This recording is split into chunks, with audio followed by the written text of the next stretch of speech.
est partie d'un simple témoignage de foi devenu viral. L'histoire de Nadège Nando, 26 ans, a pris un tournant inattendu. 2 jours après le départ du pape Léon XIV du Cameroun, les jeunes diplômés sans emploi décrochent un poste dans une entreprise parapublique. Un destin bouleversé entre foi, solidarité et opportunité. Daniel Anissé-Voudier et Justin Yanke. Je prie, Seigneur Jésus, pardon, je souffre, fais en sorte qu'elle trouve le travail, ne travaille pas, papa, fais en sorte qu'elle touche mal le pape. Cette interview date de précisément 3 jours. Filmée à la base aérienne 101 de Yaoundé la veille de la messe pontificale du pape Léon XIV, Nadège, 26 ans, exprimait le vœu de toucher ne serait-ce que les vêtements du souverain pontife pour voir sa vie changer. La vidéo diffusée par Canal 2 International devient virale. Des milliers de partages jusqu'à atteindre l'influenceur Steve Fa. Quand je poste la vidéo, à la base, je veux aider la fille. Je crée beaucoup d'entreprises et je me suis dit, je vais créer une nouvelle entreprise et donner de la chance à cette fille-là. Et c'est comme ça que je décide de la retrouver. Et là, je la retrouve, elle arrive là. Sauf qu'entre-temps, il y a 3 autres personnes qui me proposent mieux. Et parmi ces amis-là, il y avait le directeur général d'une entreprise publique. Et je me suis dit, pourquoi pas? Il s'agit d'une entreprise parapublique comprise dans le portefeuille du ministère de l'Eau et de l'Énergie.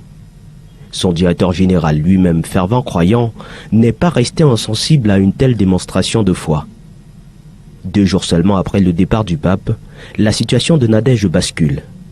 Diplômée en douane et transit, sans emploi depuis quelques années, elle voit aujourd'hui son avenir se dessiner autrement.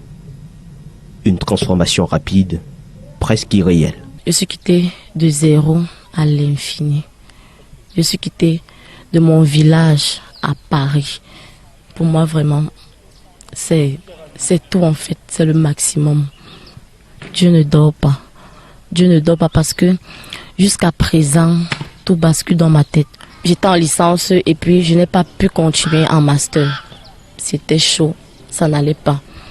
Et c'est comme ça que je me suis retrouvée au quartier. J'ai commencé à faire des formations. J'ai eu à faire une formation en esthétique, cosmétique. J'ai eu à faire une formation en secrétariat bureautique. Donc du coup, j'ai eu à faire beaucoup d'autres concours que je n'aimerais pas citer ici. Et grâce à Dieu aujourd'hui, tout a été exaucé.